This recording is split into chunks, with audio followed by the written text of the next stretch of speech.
Hello everyone, welcome back to my YouTube channel Saini learning classes. मैं हूं आपके educator Neha Saini. आज मैं आपके साथ डिस्कस करने वाली हूं रीज़न एंड बिलीफ के बीच में डिफरेंस। ठीक है, तो चलिए बिना टाइम वेस्ट करे स्टार्ट करते हैं आज का आपका सेशन, रीज़न एंड बिलीफ के बीच में डिफरेंस जो आज हम कवर करने वाले हैं। तो सबसे पहला पॉइंट मैं रीज़न के लिए बोलना चाहूँगी। रीज़न क्या है?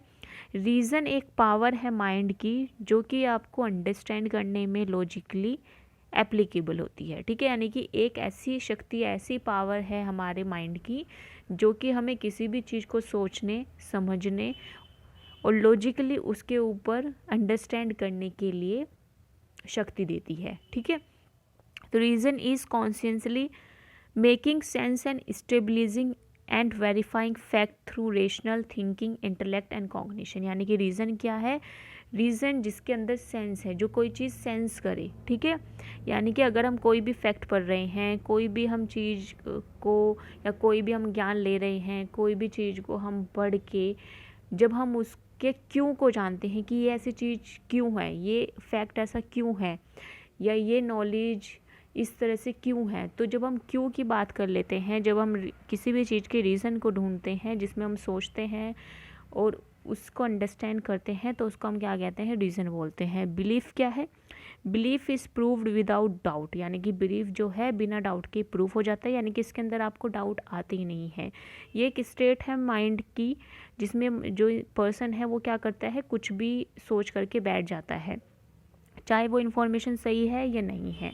ठीक है, वो सिर्फ अपने जो एविडेंसेस हैं या जो भी उसने एक्सपीरियंस किया है उसी को आधार बना करके, या जो भी उसने सुना है उसी को आधार बना करके वो उन्हीं चीज़ों पे बिलीव करने लगता है। ठीक है, जैसे अभी हम एग्जांपल अगर मैं लेना चाहूँ, जैसे कि हम लोग भगवान पे बिलीव करते हैं। हम में से किसी ने भगवान को देखा तो नहीं है, लेकिन हम क्या करते हैं? सिर्फ बिलीव करते हैं, विश्वास करते हैं। ठीक है, ऐसा जैसे कि और बिलीव, जैसे मैं अभी आपके साथ डिस्कस करूँ कि भाई पीपल के पेड़ के आसपास नहीं जाना चाहिए रात के टाइम में। ठीक है, तो हम क्या करते हैं? सिर्फ इस पर बिलीव कर रहे हैं, उसका कारण ढूंढने की कोशिश नहीं कर रहे हैं कि ऐसा क्यों है। तो सिर्फ जब हम किसी भी चीज़ पे बिना डाउट करे बिलीव कर लेते हैं, विश्वास कर लेते हैं, उसको हम बोलते हैं बिलीफ। और जब हम उसके कारण ढूंढते हैं, उस पर वो चीज़ ऐसे क्यों है, उसको अंडरस्टैंड करने की, उसके ऊपर थिंकिंग करते हैं बैठ करके कि क्यों ये ऐसी चीज़ है। ठीक है, उसको अंडरस्टैंड करने की कोशिश करते हैं, वो है आपका रीज़न। नेक्स्ट है process of verifying the fact. Reason के अंदर वेरीफाइंग किए जाते हैं फैक्ट को, लेकिन अगर आप बिलीफ की बात करो तो उसके अंदर कोई भी ऐसा वेरिफिकेशन नहीं होता है, जो है वो मान लिया है उस पर्सन ने। ठीक है, नेक्स्ट है reason is considered source of knowledge. Reason को एक कंसिडर किया जाता है सोर्स ऑफ नॉलेज, क्योंकि नॉलेज वही है जो सच है। ठीक है, जो दिखती है, जो सच है, वही क्या है? नॉलेज है। जिस पे आप तर्क कर सको वही क्या है? नॉलेज है।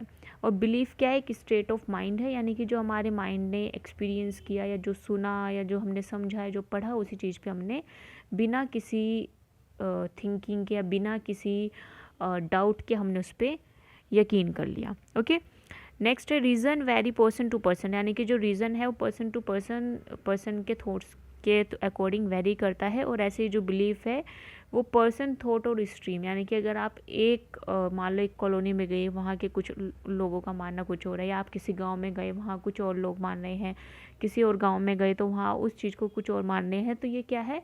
एक स्ट्रीम या एक पर्सन टू पर्सन जो थॉट्स हैं उनके ऊपर डिपेंड करता है। नेक्स्ट है जो आपका रीज़न है उसका एरिया जो होता है वो लिमिटेड होता है। ऐसी ब्रीफ का जो एरिया है वो भी लिमिटेड रहता है कि एक गांव में किसी ने ये चीज़ मानी है, कोई किसी चीज़ पे विश्वास करता है, दूसरे गांव में कोई किसी चीज़ पे विश्वास करता है, वो उस पर नहीं करता है।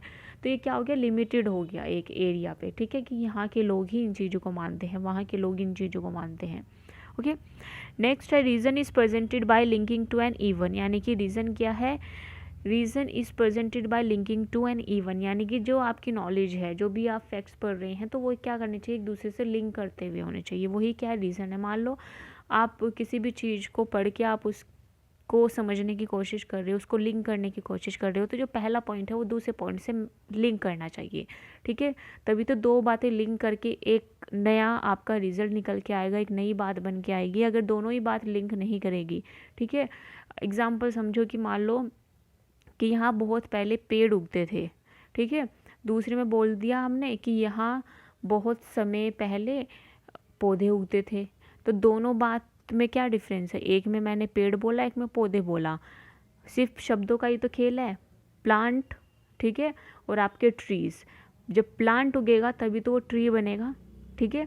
तो ये क्या है, ये मतलब सीधी सी बात ये है कि दोनों बातों में क्या होना चाहिए, लिंक होना चाहिए, ओके। लेकिन अगर आपके बिलीफ जो देखा जाए तो वो हमारी फैंटेसीज़ पे रहता है, ठीक है। वो हमारी जितनी भी हम मतलब सोचते हैं या जो हम सपने देखते हैं, जो भी हमें आसपास से सुन लिया है, तो सभी क्या हमारी फैंटेसीज़ है। जैसे कि कहा भी जाता है कि भाई बाहर मत जाओ रात में, या अंधेरे में मत जाया करो, रात में 12 बजे के बाद घर से बाहर नहीं निकलना चाहिए, ठीक है। या हमने सपने में कुछ चीज़ देखी तो उस पर हम बिलीव करने लगे, बिल्ली ने रास्ता काट दिया, उस पर हमने बिलीव कर लिया। तो ये सभी क्या है, हमारी फैंटेसीज़ हैं, ये हमारे जो हम सोचते हैं, जो हम सपने देख रहे हैं, वो सब चीज़ें हैं। लेकिन रीज़न ऐसा नहीं होता है। रीज़न प्रेजेंट करता है by linking to an even, यानी कि हर एक उसमें, हर एक क्षेत्र में आपको क्या मिलेगा, वो इवन मिलेगा, ठीक है। यानी कि अगर किसी चीज़ का की अर्थ जो है वो रिवॉल्व करती है, ठीक है, सन के अराउंड, तो ये बात क्या है, बिल्कुल सच है, इसके प्रूफ्स भी मिले हैं, ओके। तो ये क्या है, रीज़न है कि आपको उसका रीज़न मिला है कि क्यों वो उसके अराउंड वो करती है रिवॉल्व। तो उसका जब रीज़न मिल गया है तो वो क्या है, रीज़न है, ठीक है। आपने उस फैक्ट को पढ़ा और उसको जानने की कोशिश की कि ऐसा क्यों है, वो आपका रीज़न है, वो हर जगह इवन रहेगा, ठीक है। लेकिन जो बिलीफ है वो हर जगह, हर एक गांव में वो इवन नहीं रहता है, कोई कुछ और मानता है, कोई कुछ और मानता है। नेक्स्ट है reason is collect path of knowledge, यानी कि रीज़न क्या करता है, पाथ ऑफ नॉलेज को, sorry, reason is called path of knowledge, यानी कि रीज़न को क्या बोला गया, एक पाथ बोला गया नॉलेज को, यानी कि ज्ञान को प्राप्त करने के लिए जो एक पाथ है, जो एक रास्ता है, वो रीज़न भी है, ठीक है। यानी कि जो ज्ञान होना चाहिए वो वैलिड होना चाहिए, ट्रुथ होना चाहिए, यानी कि वो सच्चा होना चाहिए, और वो रीज़नेबल होना चाहिए कि आप उस पे क्वेश्चन कर सको, कि जब आप उस पर क्वेश्चन करो कि ये ऐसा क्यों है, तो आपको उसका आंसर आपके पास होना चाहिए, ठीक है। तो वही क्या है, ज्ञान है। नेक्स्ट है belief is the result of opinion. Belief क्या है, रिजल्ट है ओपिनियन का, जो हम सोचते हैं, जो हमारे ओपिनियन से, जो person to person opinion vary करते हैं, उसी का रिजल्ट क्या है, बिलीफ है, जिसको हम प्रूफ नहीं कर सकते हैं, ओके। तो ये क्या है, बिलीफ है। सो आई होप आप सभी को आज का सेशन भी समझ में आ गया होगा। बस आज हम इतना ही डिस्कस करने वाले हैं रीज़न एंड बिलीफ के बीच में, जो कि आज हमने 7 पॉइंट्स डिस्कस किए। सो आज के लिए बस इतना ही, अब मिलते हैं नेक्स्ट सेशन में। I hope you like it, if you like you can like share subscribe to my channel. और इसके साथ साथ मैंने कुछ और वीडियोस भी अपलोड की हुई हैं related to B Ed plus CSIR NET, GATE, ICMR, और इसके साथ साथ BSc माइक्रोबायोलॉजी, MSc माइक्रोबायोलॉजी, ठीक है। इसकी बहुत सारी वीडियोस मैंने अपलोड की हुई है, आप देख सकते हैं। सो बाय एवरीवन, और लोगों तक शेयर कर सकते हैं जिससे वो चैनल पे जाए और वीडियोस को देख करके अपना नोट्स को प्रिपेयर कर सके, पढ़ सके, क्वेश्चंस देख सके किस तरह से क्वेश्चंस आते हैं, okay. So bye everyone, thanks for joining.